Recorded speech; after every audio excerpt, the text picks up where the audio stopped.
Hi guys, welcome back to my channel. If you're new here or if you're seeing my face for the first time, I hope you do enjoy this video and you do subscribe to this channel. If you're an old subscriber, thank you so much for joining me in today's video.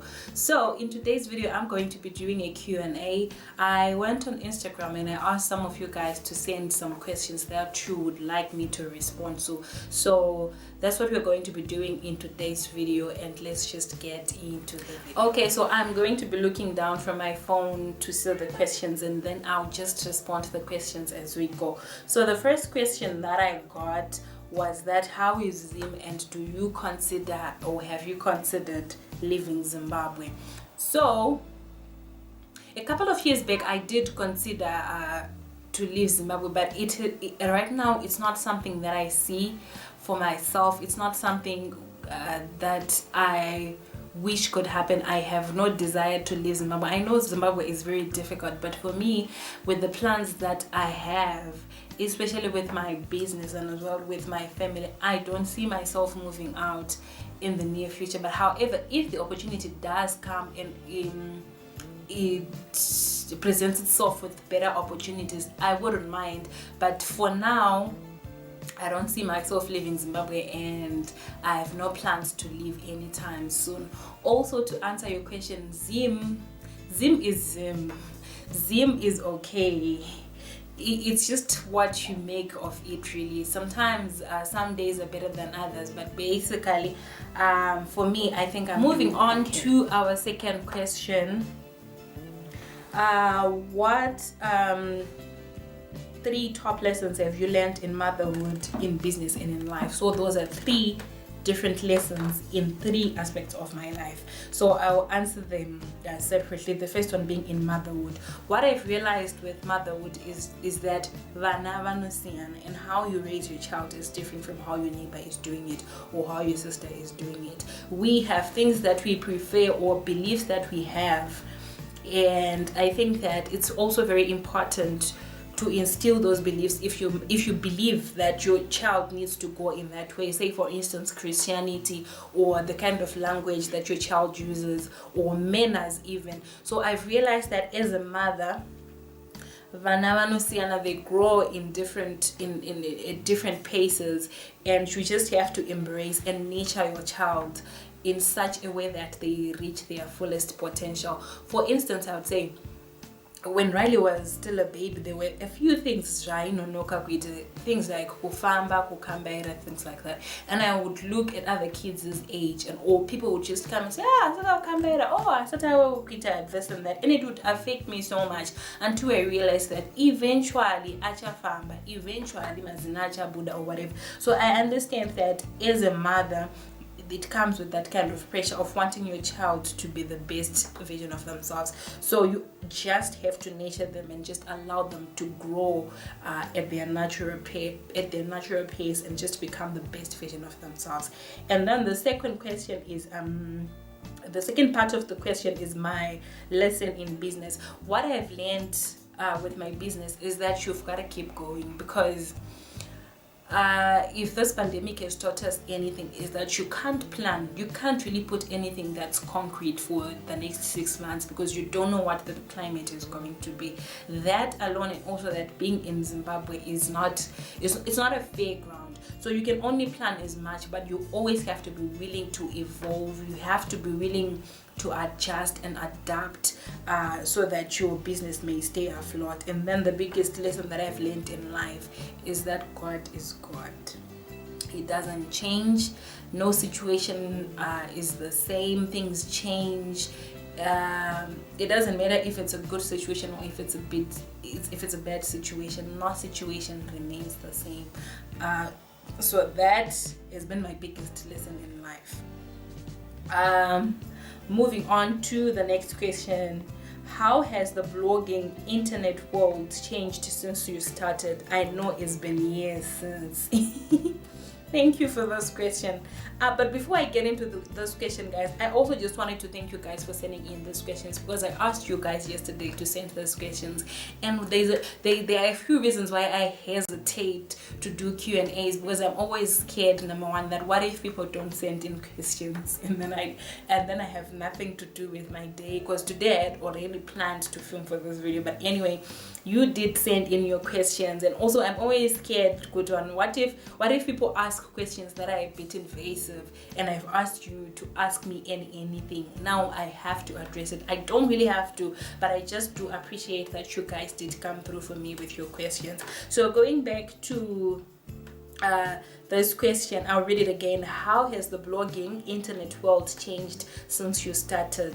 I know it's been years since. I always feel iffy about this, because I know I've been doing this for a while, and I think now I understand why I used to feel like this before. Because when I started in 2012, 2018, just writing, posting, posing for pictures and things like that. I started because I was just looking for an escape, and during that time there were so many international girls who were doing this, and for me it was just like so cool. There was no monetary value attached to it. There wasn't anything that I would say was businessy about it. It was just all fun. I know there were girls who were making money from it, or there were people who were getting brand deals, but there weren't that many of us. Fast forward to 2021, you can tell how big or how this industry has grown, even here in Zimbabwe, because now brands are kind of aware of how much power the internet holds, or how much online marketing does matter. I do hope that we will grow, because what I've come to realize is that in my case, about 95% of the content that I create, I'm not paid for it. And for the 5% that I do create, I think about 3% of that 5%, it's me approaching brands to say, can we work on this? And when I do approach brands, mind you, I have to explain to them that you will benefit from this way, and I'll also benefit from it this way. So I'm hoping for the time or the day that comes that I don't have to approach brands anymore. People are now aware in terms of the power of the internet, but brands in Zimbabwe are still yet to embrace that market, or rather that form of marketing, to be precise. And then the next question is, I love casual looks, but any tips for putting together a wardrobe for a more professional look? I would say start with the basics. I always start with the basics, because it's much difficult to not have a foundation when you're trying to build an outfit. So when I say basics, I'm talking about your white shirts, your normal black trousers or black slacks, your normal work suit, your blazers, things like that. So start with the basics and then build it from there. I hope I have answered your question. And then the next question is that what is it like being a married content creator in Zimbabwe? Love your work, always so stunning. Thank you. So I'll answer the first part of the question, which is, what is it like being a married content creator? Okay, fine. It's just the thing with my husband is that I met him while I was already doing this, so he sort of understands why this is so important to me. And for me, this is there are so many times that I've tried to quit because I wasn't earning enough. I've put so much money into this, and so you will start to question yourself if it's necessary or if it's not necessary. But because I met my husband while I was doing this, he understands how it makes me happy. So he just lets me be. Like if I must get up at 5 and go shoot, he would just allow me to go and do that. Or like yesterday, I needed to get my hair done. He helped so that I could meet the hairdresser on time. So he sort of understands the things that make me happy. And when before COVID, you would actually attend events with me, drive to events with me. So I think he pretty much understands what that means to me, basically. And then we will move on to the next question, when is the second baby coming? Guys, me, I don't know. Okay, what happened with my first pregnancy was that it was planned, right? But it was not planned properly. So you'll find that there were things that were happening that I wish I had known before getting pregnant. So for instance, I knew that I wanted to work, and at the time when I got pregnant, things were picking up. So that almost told, I'd like to believe, my progress. I don't regret it, but I wish there were things that I had known. So when you get pregnant, naturally, unless if you have enough money, or if you have staff working for you, or if you have just solid backup, you will have to take some time out, because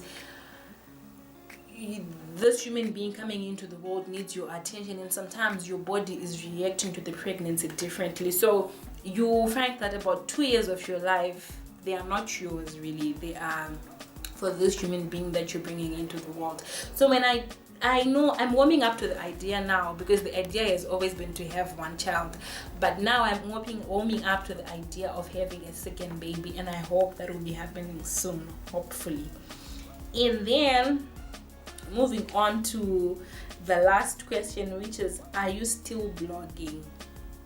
I am still blogging, because I know, like I said earlier, like there's no money in blogging in Zimbabwe, like that's no secret. And I think also because the natural flow of things is, when your economy is bad, one of the industries that suffer the most is the arts industry, and I think blogging falls in that industry. So if the company, say for instance, I want to approach a certain brand, and I say, please pay me for advertising, they will consider paying. But however, when they are budgeting their things, the first things that they will cut out, I promise you, is things like paying for services to artists or bloggers or advertising agencies or whatever, because that culture of influencing me, I don't think organizations have really embraced it.